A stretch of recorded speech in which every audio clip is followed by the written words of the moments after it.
maganda tayong lahat. Ang laging sabi ni Mami G. Fortes. Purihin po ang Panginoon sa umagang ito. Magandang umaga, Amerika. Magandang gabi, Pilipinas. Magandang hapon, Dubai. At kung saan man yung hapon. Ang laging sabi ni Mami G. Fortes ay MTL. Maganda tayong lahat. And the most beautiful is our heart. Ayan. Purihin po ang Panginoon sa umagang ito. Sana po ay samahan niyo ako sa aking live pa-live sa FB Live. Amen? So, glory to God. Tunay nga po na I'm sharing the gospel through my social media, mga kaibigan. And naway mapagpala po kayo dahil ako ay napagpapala. Praise the name of the Lord.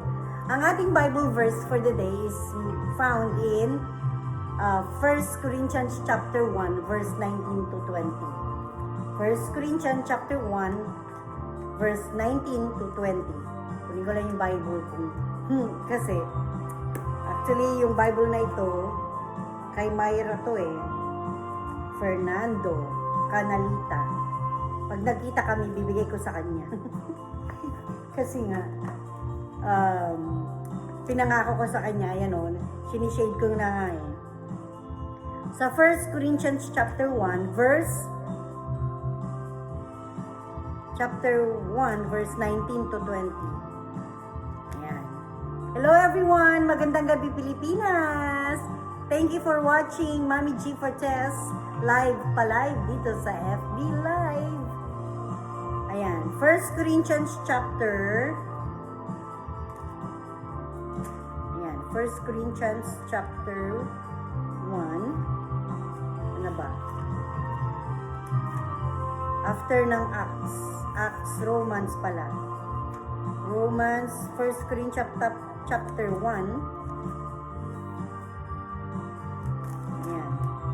Verse 19 to 20. Saan ba yung 19? Hindi ko mabasa. Saglit lang. Hello everyone! Comment kayo dyan. So, ang ating Bible verse for the day is found in 1 Corinthians chapter 1 verse 19. For it is written, I will destroy the wisdom of the wise, the intelligence of the intelligent I will frustrate. Yan ang sabi niya dyan. I will destroy the wisdom of the wise, the intelligence of the intelligent. I will frustrate. Where is the wise person? Sabi niya. Where is the teacher of the law? Where is the philosopher of the age? Has not God made foolish the wisdom of the world? 1 Corinthians chapter 1. 19 to 20. So, hi! Vida Otida Palaw na nanonood sa Iloilo. Ang aking kasinsin. Praise the name of the Lord. Tunay nga na kanina nakita ko, kinol ko siya and I learned that dekada na rin kami hindi nagkita at nawa mapagpala kaming dalawa sa oras na ito. Praise God. Sabi niya, 1 Corinthians chapter 1, 19 to 20 sa New International Version. Our culture today is hindi ko mabasa. Kulang yung dalawang mata ko. Kailangan ko palitan na itong masalamin. Masyado malakas ang aking background music. Amen. Ayan. Matulog ka na. May pinsan, ang aking cousin. At tuning gabi na doon, anong oras na ba doon? 10:19 ng gabi.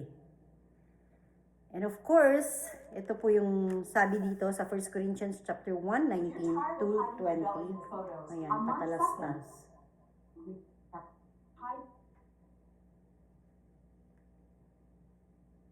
For beginners over 50. Praise God. So sabi po dyan, 1 Corinthians chapter 1 verse 19 to 20 sa